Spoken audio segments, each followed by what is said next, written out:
अपने बच्चे का ख्याल रखो। चोरी छुपन का खेल खेलते हुए दो कमसिन भाई गायब हो गए तो वालिद ने उनकी गुमशुदगी का पर्चा कटवा दिया, मगर कई दिनों बाद घर से अचानक बदबू आने लगी तो वालिदैन के पैरों से जमीन निकल गई।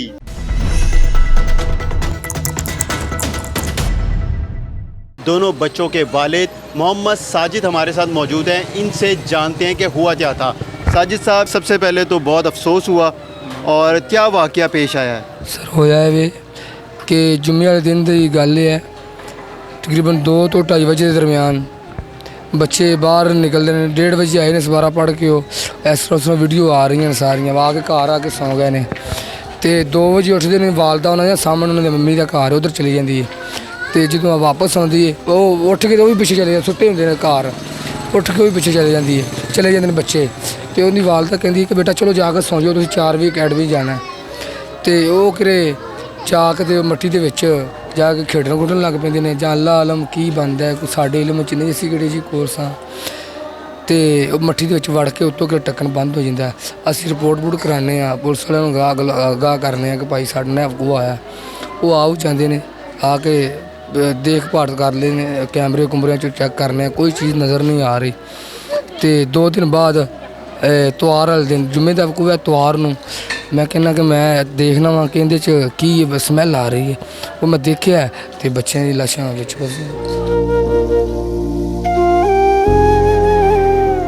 मट्टी जिहड़ी पई सी उहदे विच की सी, किस तरह बच्चे अंदर चले गए? वो खाली सी। कितनी वड्डी सी मट्टी? ऐसी एडी को तकरीबन ऐसी 2 फुट दी। की रखदे सी उहदे विच तुसीं? उहदे चावल रखदे सी। ते खाली सी? हाँ, चावल पा लिया, आटा पा लिया। बच्चे किस तरह चले गए अंदर, जाके बंद करता, छुप गए? हाँ अल्लाह जी, अपने लोग किस तरह क्या उन्हें की करना है जी, छुपना है जो अपने लोग खेडने वास्ते गए ने या छुपन वास्ते गए ने। कोई बाद लाग लग गया थले, असी जो बाहर बूर देखते रहे, इधर देखो। मैं कि गया 4:10 मैंने कॉल जाती है।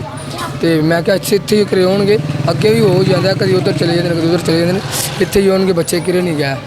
तो जनाब कल तवार का दिन सी, कल अगर 5 बजे सुबह असी देखिया दरवाज़ा खोलिया, वैसे भी इधर कैस कमरे जिस दिन वकूआ बनया पैक, इधर कुरान पाक पढ़ते रहने, नमाज़ा पढ़ते रहने, दुआवां मंगते रहने, कोई महसूस नहीं होया, कोई कुछ नहीं होया। नाल बैठे थे बिल्कुल, तो कोई कुछ नहीं महसूस होया।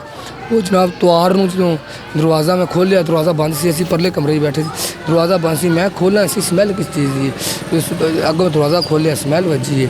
तो मैं देखिया, मैं क्या बच्चे जो स्मैल वजी, मैं क्या मट्टी मैं खोला तो उहदे च ना जो मट्टी खोली जनाब बच्चे भी। ਤੇ ਜਦੋਂ ਤੁਸੀਂ ਖੋਲਿਆ ਤੇ ਬੱਚਿਆਂ ਦੀ ਕੰਡੀਸ਼ਨ ਹਾਲਤ ਕੈਸੀ ਸੀ? पूरी देखी नहीं सी जा, बच्चों की हालत देखी नहीं सी जा रही है जी। ਤੇ ਤੁਸੀਂ ਕਿੱਥੇ ਲੱਭਦੇ ਰਹੇ ਸੀ ਇਹ 2-3 ਦਿਨ? कोई कैमरा नहीं छड्डिया, असी हर मौजे च ऐलान कराया है, सब्ज़ादार तक है सब इलाकों च, कोई जगह नहीं असी छड्डी। तकरीबन 40 तो 50 बंदे असी जेह्ड़े असी घूमते रहे हैं, 4 चफेरे इधर भज। मुलाजम भाई उन्होंने भी अपना बहुत किरदार अदा किया जी। तो बस मेरा लिखा है जी, और मैं हर बंदे नूं आगाह करना वा कि मेरे वीरो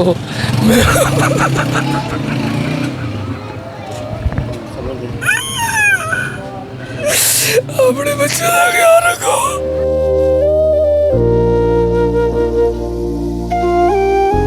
अपने बच्चे का मेरे भाइयों ख्याल रखो, केला मत छड्डो बच्चों नूं, ये सब तो बड़ी दौलत है। वे अपनी लाश किसी दौलत की लोड़ नहीं, लाश दौलत बेशक ऐसे ही है। मेरा सब भैड़ा वजन, मैं अपने बच्चे का ख्याल रखो। साढ़े नसीब माड़े, बस साढ़े नाल होनी वारत होनी सी। कितने बच्चे हैं आपके? एक 3 साल का, एक 5 साल का। ये 2 ही बच्चे थे? 2 ही बच्चे, दोनों बेटे थे। कितना प्यार था आपको इनसे? हाँ जी, अपनी जान से बढ़ के। क्या कहते थे, क्या चीज़ उन्हें पसंद थी? दही पसंद थी जी। सुबह से स्कूल जाता सी, पापा मैंने दही के साथ रोटी खानी, नाश्ता करना। कभी कहते मैंने डबल रोटी खानी है, कभी कहते थे मैंने ये करना है। बस मैं खुद छोड़ के आता था बच्चों, छोटे को बड़े को। छोटा तो भी जाते नहीं था, वो छोटा बस अकेडमी जाता था। आपको उनकी क्या चीज़ सबसे अच्छी पसंद थी बच्चों की? बच्चे मेरे साथ बड़ी मोहब्बत करते थे, तो दबाते थे मुझे। मैं कभी पैसे देता था तो ये कहते थे कि बेटा, मैं जब कहते पापा मेरे पास पैसे नहीं हैं तो मैं थोड़े पैसे देता था, भाई इतने रख लो। वो कहते थे पापा आप ये ले लो, जाओ जाके काम करो। छोटा वाला कहता था बेटा पापा मैं नहीं लेने, ਤੁਸੀਂ ਇਹ ਲੈ ਲਓ ਮੇਰੇ ਕੋਲ ਪੈਸੇ ਤੇ ਜਾ ਕੇ ਕੋਈ ਨਾ ਤੁਸੀਂ ਆਪਣਾ ਕੰਮ ਕਰ। ਲੇਕਿਨ ਉਹਨੂੰ ਇਹ ਨਹੀਂ ਸੀ ਨਾ ਪਤਾ 10-20 ਰੁਪਏ ਨਾਲ 50 ਰੁਪਏ ਨਾਲ ਕੰਮ ਨਹੀਂ ਹੁੰਦਾ। ਲੇਕਿਨ ਉਹਦਾ ਦੇ ਦੇਖੋ ਕਿ ਉਹ ਬਹੁਤ ਸ਼ੌਕ ਰੱਖਦਾ ਸੀ। ਇਹ ਮੇਰੇ ਕੋਲ ਵੀਡੀਓ ਆਉਂਦੀ ਹੈ ਵੇ। ਤੇ ਮੈਂ ਇੱਕ ਦਿਨ ਕਿਹਾ, ਮੈਂ ਮੋਟਰਸਾਈਕਲ ਖਰਾਬ ਹੋਈ ਸੀ, ਮੈਂ ਕਿਹਾ ਯਾਰ ਆ ਮੋਟਰਸਾਈਕਲ ਸਹੀ ਕਰਵਾਉਣ ਚਲੀਏ। ਕਹਿੰਦਾ ਚਲੋ ਪਾਪਾ। ਤੇ ਉਹ ਸਰ ਜਦੋਂ ਅੱਗੇ ਗਿਆ, ਮੈਂ ਕਿਹਾ ਯਾਰ ਮੈਂ ਤੈਨੂੰ ਮੋਟਰਸਾਈਕਲ ਦੁਕਾਨ 'ਤੇ ਨਾ ਪਾ ਦਿਆਂ, ਨਾਲੇ ਕੰਮ ਕਰੀ ਨਾਲੇ ਪੈਸੇ ਕਿਵੇਂ। ਕਹਿੰਦੇ ਹਾਂ ਪਾਪਾ ਠੀਕ ਹੈ ਠੀਕ ਹੈ। ਅਤੇ ਮੋਟਰਸਾਈਕਲ ਮੈਂ ਖਿਲਾਰੀ, ਮੈਂ ਕਿਹਾ ਚੱਲ ਫਿਰ ਕੋਈ ਚੀਜ਼ ਫੜ ਅਤੇ ਉਹਦੇ ਨਾਲ ਮੋਟਰਸਾਈਕਲ ਸਹੀ ਕਰ। ਮੈਂ ਫੜੀ ਸੂ ਅਤੇ ਸਹੀ ਕਰਨ ਲੱਗ ਪਿਆ। ਥੋੜ੍ਹੀ ਦੇਰ ਬਾਅਦ ਕਹਿੰਦਾ ਪਾਪਾ ਮੋਟਰਸਾਈਕਲ ਸਹੀ ਹੋ ਗਈ ਹੈ। ਇਹ ਜ਼ਰਾ ਸੁਣੋ ਜ਼ਰਾ, ਮੇਰੇ ਕੋਲ ਵੀਡੀਓ ਮੇਰੇ ਕੋਲ। ਜੁੱਤੀ ਆਪਣੀ ਪਾਲਿਸ਼ ਕਰਦਾ ਹੈ, ਮੇਰੀ ਪਾਲਿਸ਼ ਕਰਕੇ ਮੈਨੂੰ ਦਿੰਦਾ ਛੋਟਾ। दोनों में से सबसे ज़्यादा किससे ज़्यादा आपका लगाव था? दोनों के साथ। छोटा बहुत छोटा था ना, वो ज़्यादा करता था। फ़ोन जो है मुझे मारता भी था, फ़ोन भी छीन लेता था। मैं बस बच्चा समझदार बहुत था। तो आपके साथ ज़्यादा उनकी दोस्ती थी या वालदा के साथ? मेरे साथ। क्यों वालदा के साथ क्यों नहीं थी? उसके साथ भी थी, लेकिन वो कहते मैं पापा का बेटा हूँ, मैं पापा का बेटा हूँ। कभी कभार ये कहते मैं मामा का भी, पापा का भी, मामू का भी।